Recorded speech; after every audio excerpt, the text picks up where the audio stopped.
skip it. See it or skip it. See it or skip it.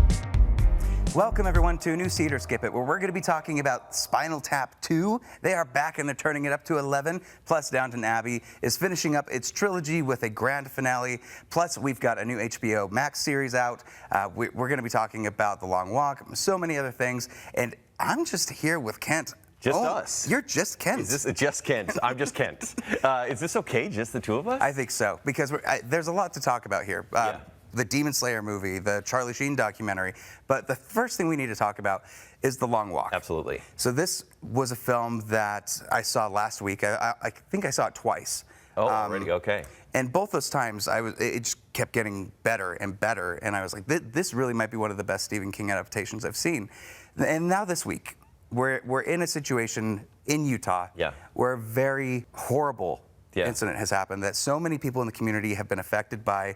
And we need escapism. We need to go to movies to escape. And sure, they're empathy generators, but right now for this week, this is a very tough film to go to the movie to escape. And I want to get your thoughts on what you think about that. But first, I do want to say I think the movie is incredible. Yeah, it really is. I think it's a movie that needs to be seen because there are Stephen King adaptations that are generally bad.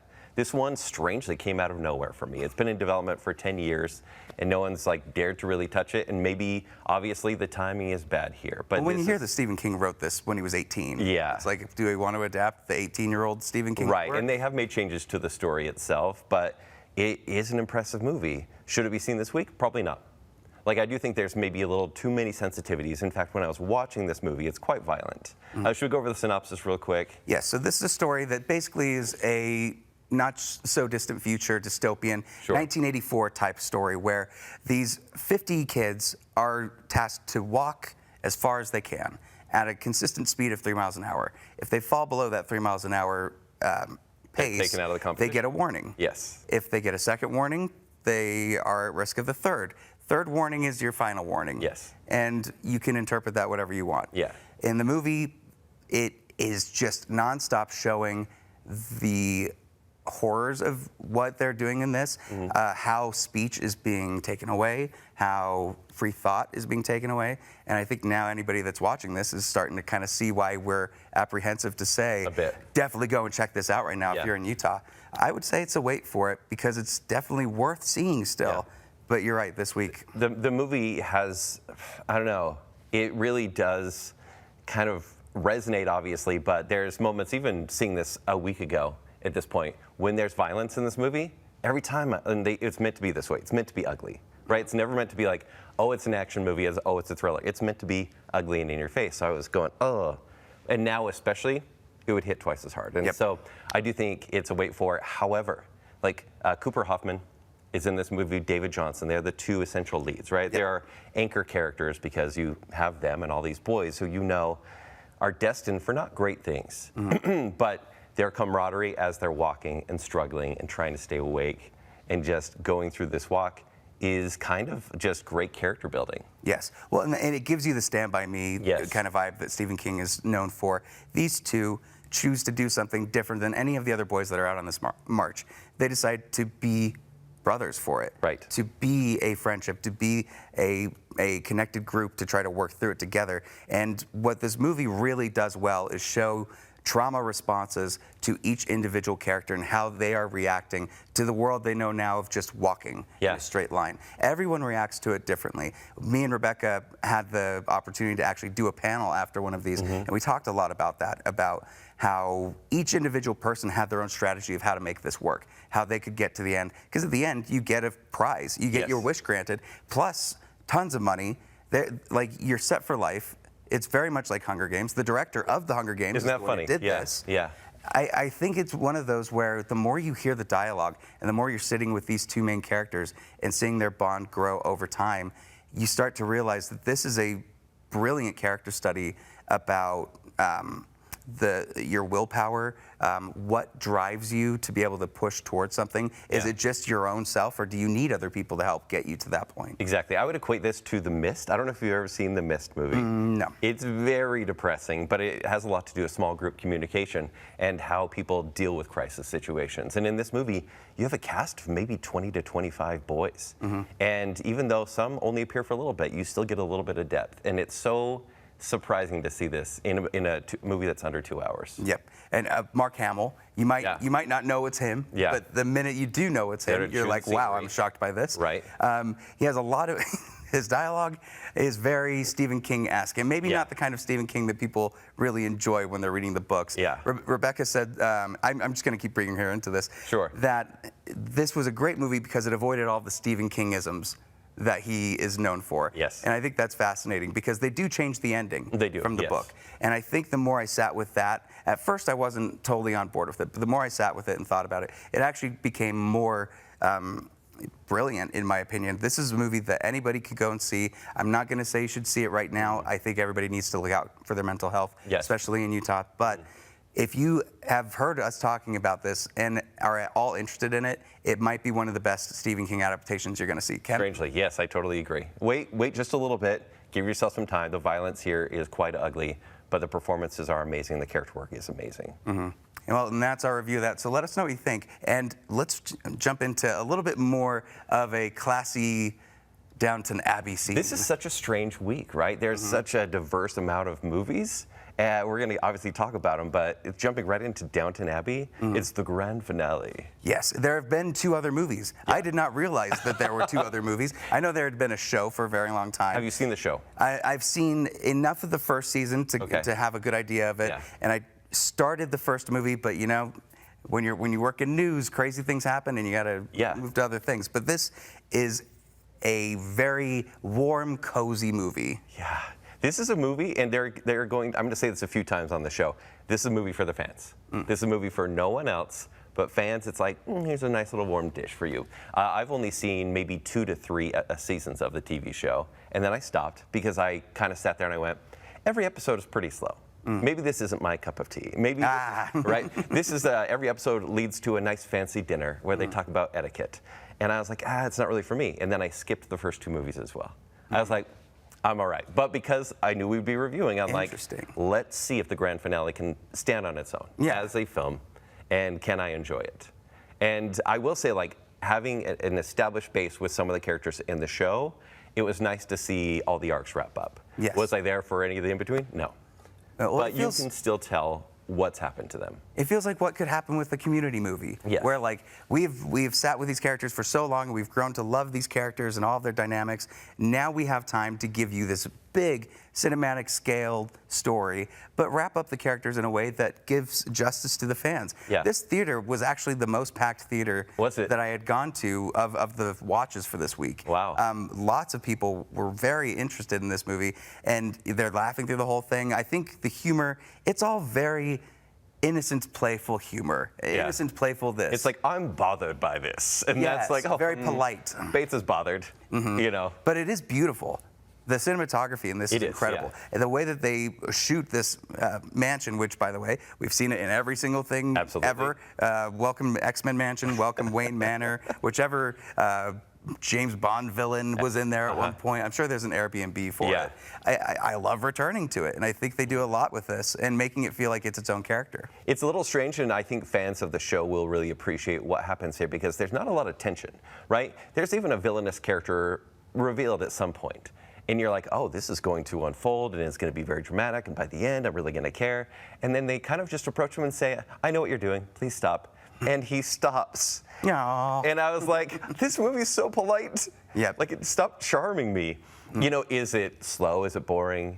Yes. Right? Like, for the general public, you're not really going to know or care, but you're just going to go along with the vibe of the movie. And that, for me, it becomes a vibe movie. Well, it's like this. People that go to a Marvel film that haven't seen any Marvel movies are going to be bored. They're going to call it boring. We are that, but for the Downton Abbey crowd. So a lot of people are going to hear our opinions and go, I don't care what these guys say. We're going to watch this anyway. And I think that's the right opinion to have. Yeah. Either way, I was entertained when I was watching it. I do think this is something that is for the fans, like you said. Yes. Many people are going to walk out of the theater feeling like they got theirs. And I appreciate that they made sure to pay respect to Dame Maggie Smith. Because this was her last role, and she passed away tragically last year. Yeah. God help whoever is going to try to replace McGonagall, because good luck to them.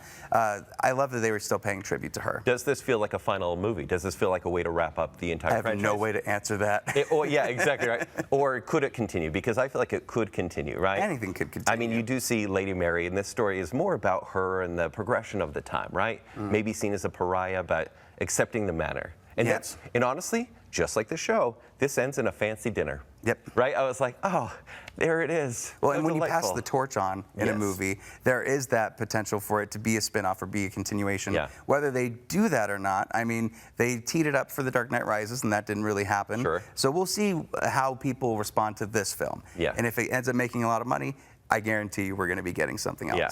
So fans are going to love it. Everyone else will be like, I don't get what's happening, but I'm glad you love it. But still, go and check it out if you just want to have a nice, cozy, relaxing time in the theater. I agree. Well, and there's also another film that I would prefer. This is going to be my recommendation for the week. Okay. I think we need this. We need a little joy. We need a little silliness. Yeah. And we need Spinal Tap 2. I love this movie. Yeah. It is a short breeze, 89-minute long movie. Crazy, yeah. Rob Reiner directs again. This is the sequel to the original cult classic Spinal Tap. Yeah, what has it been, 40 years? 40 years. Yeah. I have no I don't have a sense of time anymore. Sure, yeah, Like, yeah. even telling people, like, I grew up with Harry Potter and getting like a, oh, kind of reaction still freaks me out. The returning cast, we've got a story that's centered around these two main performers and how they had a falling out and how they're able to bring them back together through the power of music. We've got cameos from Paul McCartney. We've got cameos from Elton John. Yeah. We've got two new characters that I think were honestly scene stealers. Yes. First, the manager, I thought was hilarious. He's a manager that doesn't like music. Bit, right? Yeah. Yeah. And then also the drummer. Yep. And she was great. And obviously there's jokes about the drummers and managers that they've had in the past. And this really is something, once again, for the fans, right? This is like just a love letter. Like, you're welcome, or thank you for supporting us this entire way. Because even this movie, it kind of leads to their final, or I guess their reunion show, and trying to get them back together. But it kind of becomes did you see Get Back, the Beatles documentary? It feels a little bit like that, where they kind of step away from the jokes and here's the behind the scenes of the music, and more so, here's how we play together, and can we still practice together in peace? Right. Well, and they're continuing this story, but they're not trying to retread or rehash old jokes. Yeah. In fact, anything that now you would look at a movie where they're trying to continue a story, they're going to bring in those jokes, and they're going to do it in a way that's really lazy and probably doesn't really work. And I was waiting for that with this movie. But they don't. The only thing that made this feel like a fake documentary, because it feels real to me. I don't know what it is about this band, but it feels real because, well, the music is real. Even with the wigs. And, yeah, the wigs. The wigs are rough. I was going to make us wear the wigs. But I think it's when Elton John comes in and wants to play one of their hit songs, and I was like, come on. But at the same time, when he plays, you're like, yep, that's what I needed to see. Yep. With the Paul McCartney scene, the same thing. I love that. Absolutely. I love that they are now in this modern world trying to adjust to what life is like outside of the band. Yeah. One of the bandmates has a cheese/guitar shop. Yeah. He's got a little hideaway for his guitar where he could put cheese and a little cheese grater. There's this little bit of humor. What would you consider this? Monty Python humor, where it's very dry. Yeah, it's very matter of fact. But once you like piece it together, like, the whole thing is... It's still pretty farcical, but obviously still a satire of the industry. But yeah, like I mean, everyone that loves the original, because the original is such a cult classic, this is the movie they're asking me about. Yep. Like, how is it? And I'm like, you're going to love it. I think people I'm like, see it with a big crowd. Honestly. If you haven't seen it, you'll still like it. Yes. They do enough of their own thing. And it just goes by so quickly. Like, by the time it was over, it might be the only complaint I have is perhaps it could have had a little bit more of the time to bring out these main two people and their relationship and what caused the rift, because we don't really know. No. They don't explain it too well. It made me kind of think that they were also going to do another one. Because the way it wraps up, it's just like, and it's over. Yeah. And you're like, wait a minute, I could watch more. And I would watch more. I don't know if they would do a sequel to this. Yeah, because it does feel like a completion element to it, right? Yeah, and I don't know, like, if you've done it right Yes. the second time, don't mess with the good thing again. Yeah. you Okay. know? Is it as funny as the first one?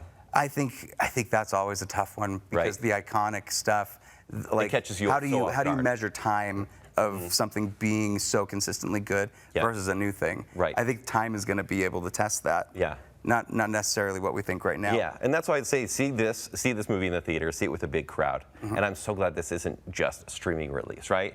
That it's not something you can look at your phone. It's something you're going to pay attention to and see it again because there will be jokes that you missed. Not only that, they filmed it for IMAX, so you could go That's to IMAX and have crazy. yourself a full concert experience. I think Rob Reiner did a great job. This is did. definitely a see it for me. Yeah, see it for me as well. Okay. I am excited to watch it again. And there's something else in theaters that I believe is also going to be on Crunchyroll. Yes. This is a Demon Slayer film. I know nothing about this. You're going to have to tell me Are you ready? Yep. You ready? Hold on, let me get my glasses on. Once again, for the fans. But this may end up being the biggest movie of the weekend. Interesting. This is an animated film. Yeah, it's an animated film, anime. So Demon Slayer is an anime that's been going on for, I can't even say exact numbers now because people will call us out on it, but it's an anime that's been going multiple seasons, and the animation gets better and better over time. This is something to watch almost just for the soundtrack and the animation. Obviously a lot of battle scenes, a little deeper character stories, but it's something you need to know about, right? Because now we have their first movie, which they're now wrapping up the whole show with 4 movies, and this is the first of 4. Oh, so okay. fans have been eagerly waiting for this one, and it's 2.5 hours. Okay. So for anyone else, they'll be like, what? I can't do that. For fans, they're like, give me more now. And so I did finish the show up until this point, and then got a little excited about this movie, strangely. I'm not the biggest anime fan. Like, for me, I'm like entry level, but this is top of the list. Really? Okay, so we've got a lot on this year Yeah. as far as really good anime. You mentioned music. K-pop Demon Hunters, to me, still holds up as far as having the best everything. Yeah. Is this going to end up being a Barbenheimer situation where there's going to be the K-pop people on one side and there's going to be the Oppenheimer fans on the other side? There will be the Demon Slayer fans who are like, this is true animation because it's 2D Oh, no. animation. This is cinema? Yeah, this is listen to the score. You guys have your pop songs, whatever. Truly, K-pop Demon Hunters has the crowd appeal, right? But the fans will say that Demon Slayer is the movie to go to. However, being like a movie basically the 5th or 6th season at this point, and then being the first part of 4, it's an incomplete movie, right? So you get a ton of depth with characters, even villains, and you're excited for what's going to happen. There are tragedies in this movie as well. It's just you have to know what's going on in order to enjoy it. This is interesting that we have 2 entries today that are coming from series that Yes. were on their own thing. Yeah. What do you think is making these actually successful? I just think there's a need for fans, or maybe a gift to fans. That Well, this back thing- in, nobody would cross this ever. Like Yeah. nobody would cross television and movies. Right. In fact, most actors could not get roles in movies that were in television. So Yeah. why the change? It's interesting because Downton Abbey, the movie, could have been a miniseries, right? It could have been something we see on TV, just with a nicer production budget. Maybe that's what they're going for. They say we're going to finish this in style, yeah. and they are. I think honestly, I loved Demon Slayer: Infinity Castle Part 1, but once again, it ended. I'm like, oh, there goes 2.5 hours, and I'm going to have to watch 3 more of these. Fans will eat it up. Do you think more fans are going to be going to the theaters, or are they going to be watching it on streaming on that? I had the option. I went to the theater. I wanted that Well, big screen you're the experience. exception. Yeah. It's like, I could have watched it at home. No, purposely, like I was like, I'm going to spend $15 to go see the spectacle. Yeah. And you see a spectacle. Well, that's good. So Yes. at least you're getting your money's worth. So this is a see it. It's an absolute see it. Okay. Well, that's something that I'm going to have to go check out, especially because my nephew Listen, Henry, I think, loves this. We'll binge the show, and then in a half a year, we'll watch the movie. Yes. Yeah. And once they start building onto this, so they've got 3 more after? Yeah, 3 more in the next 2 years. Wow, they're going the Kevin Costner route They with it. really are. It's a Okay. risk. Yeah, it's a risk, but we'll see though. As far as streaming goes, we've only got 1 episode on it now, but it's on HBO Max. Task, starring Mark Ruffalo. This is a cop drama, Yeah. kind of like True Detective in a way. Yes. You've got one side that's like the cop, a good side. He's like a tired cop. This is what, in Philadelphia, I believe. And then on the other side, you have Tom Pelphrey, his character actor, who's probably the heart of the show, I would imagine. Yep. And it's definitely an anti-hero sort of criminal story. Well, he's a character that's like, thrust into a situation where he's got to do a bad thing in order to provide. Yes. And whether or not he actually does need to do that, and then that bad thing, things go wrong. Yes. And now they're in a whole other dimension of pain and stuff that they have to get out of. Amelia Jones, we were talking about Coda last episode, and she's in this. Unrecognizable. Did not notice her until I really sat down and was like, wait a minute. Yeah. How do I know her? Coda. Okay. Wow. Weird. Yeah. Wow.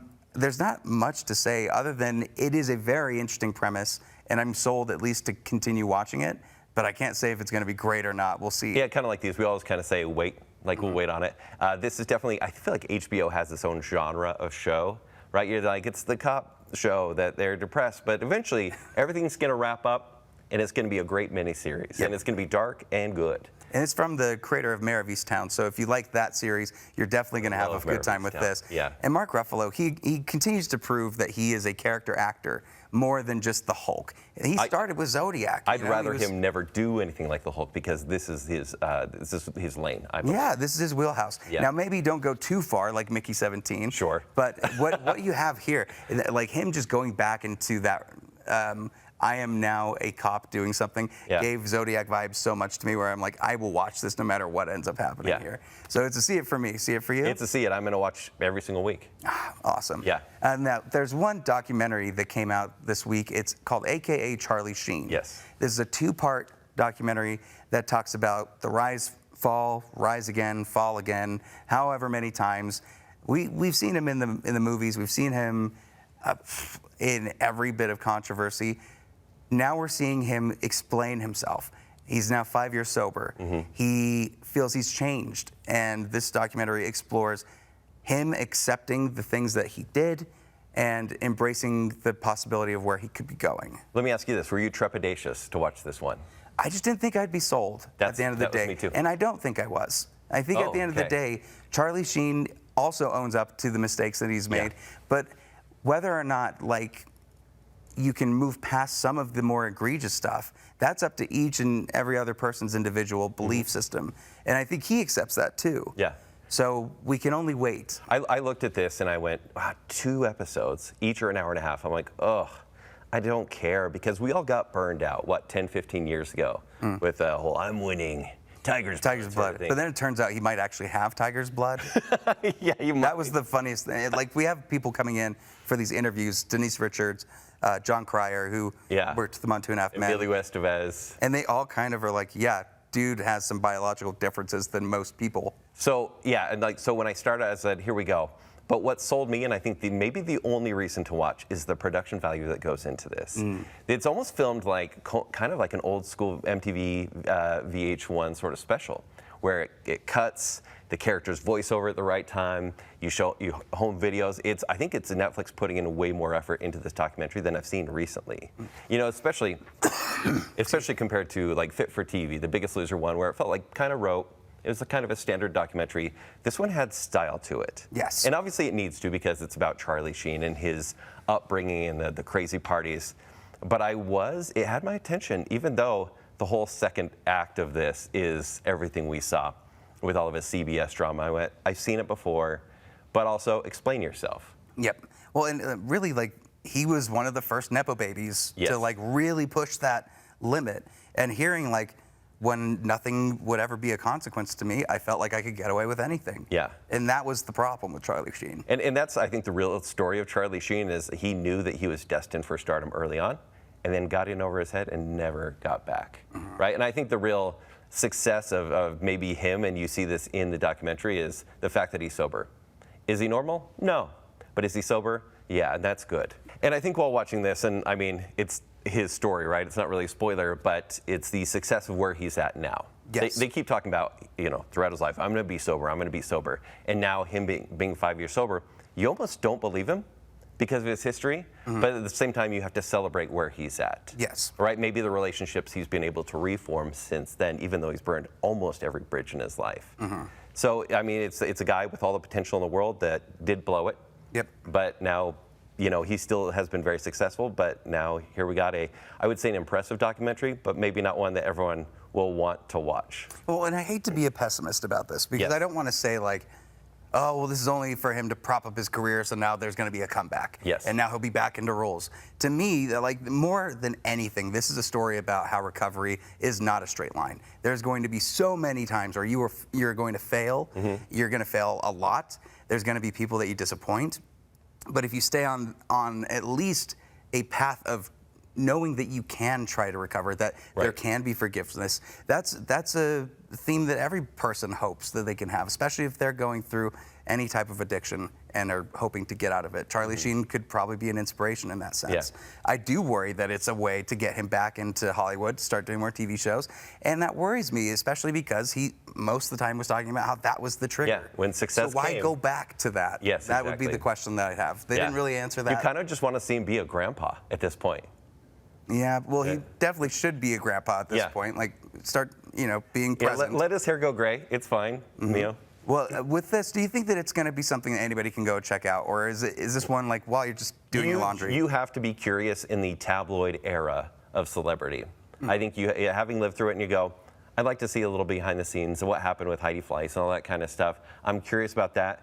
But it's not one that people who maybe love true crime documentaries are going to really enjoy. No, but it is one just by way of how many people they have brought in to talk about Charlie Sheen. Yeah. And let them kind of let loose and be like, yeah, he's It's awful. entertaining, yeah. He was really bad. Like, I didn't like working with him that well. Yeah, I'm here to say bad things about him. I'm like, yes.